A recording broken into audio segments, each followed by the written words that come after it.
95 விழுக்காடு டாஸ்மாக் போதையின் மூலமாகத்தான் இங்க எல்லா சீரழிவும் நடக்குது. அப்ப அது ஒரு கையெழுத்து நீங்க மதுவிலக்கு கையெழுத்து போட்டிருந்தா இந்த பெண்கள் சிறப்பு படையின் தேவையில்லை, இந்த போதைப் பொருள் தடுப்பு படையின் தேவையில்லை. தமிழ்நாட்டில் ஏற்கனவே NIPCID அப்படிங்கிற ஒரு போதைப் பொருள் தடுப்பு அமைப்பு இருக்கு தமிழ்நாடு காவல்துறையின் கட்டுப்பாட்டில். அப்ப அவங்களுடைய ரோல் என்ன?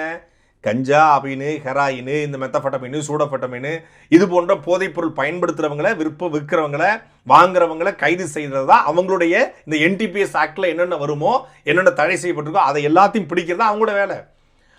அதே போல மதுவிலக்கு மற்றும் ஆயத்திருத்துறை காவல்துறை இருக்காங்க, மதுவிலக்கு காவல்துறை இருக்காங்க, அவங்களுடைய வேலை இந்த கள்ளச்சாராயம் போன்ற விற்பவர்களை, போலி சாராயம் விற்கிறவங்களை, டாஸ்மாக்ல இருந்து வாங்கிட்டு வந்து வெளியே சரக்கு விற்கிறவங்களை, இவங்களை பிடிக்கிறது மதுவிலக்கு காவல்துறையுடைய வேலை. அப்ப ஏற்கனவே 2 துறை இருக்கு.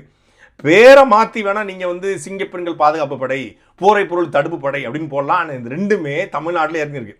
ஏற்கனவே ஒவ்வொரு மாவட்டத்திலையும் மகளிர் காவல் நிலையம் இருக்கு. ஒவ்வொரு காவல் நிலையத்திலையும் மகளிருக்கு என்று தனியாக அதிகாரிகள் இருக்காங்க. இந்த சிங்கப்பெண்கள் பேர் வேணா மாத்திக்கலாம். இல்லம் தேடி கல்வி, மக்களை தேடி மருத்துவம், பேரை மட்டும் திமுக அரசு வைப்பாங்க. அதுபோல பேர்களை வேணா நீங்க மாத்திக்கலாம் ஒழிய, பேரோட புதுசா வைக்கலாம் ஒழிய, இந்த போதைப் பொருள் தடுப்பு படையும் சரி, அதே போல வந்து சிங்கப்பெண்களுக்கு, பெண்களுக்கான பாதுகாப்பும் சரி, ஏற்கனவே அதிகாரிகள் இருக்காங்க. இந்த ரெண்டுமே நீங்க ரெண்டையுமே செய்யாம நீங்க மதுவிலக்கிற்கு கையெழுத்து போட்டிருந்தா டாஸ்மாக எழுத்து குறைந்தபட்சம் படிப்படியா பெண்களை பாதுகாக்கவும் போதையில்லா தமிழ்நாட்டை உருவாக்கவும் மொத்தமாக செய்ய வேண்டியது டாஸ்மாக இழுத்து மூடுவது.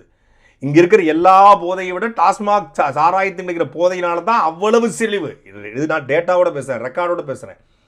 நீங்க விபத்துகளுடைய எண்ணிக்கை எடுத்து பார்த்தீங்கன்னா அவன் முழுக்க முழுக்க மது அருந்தியதால் தான் அதிக விபத்துகள்.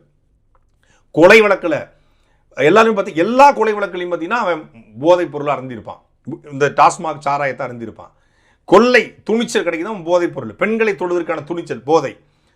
அப்ப இது எல்லாத்துக்குமான காரணம் இந்த டாஸ்மாக். அதை இழுத்து மூடியிருந்தா உண்மையிலே ஒரு சிறந்த ஸ்டார்ட் அப்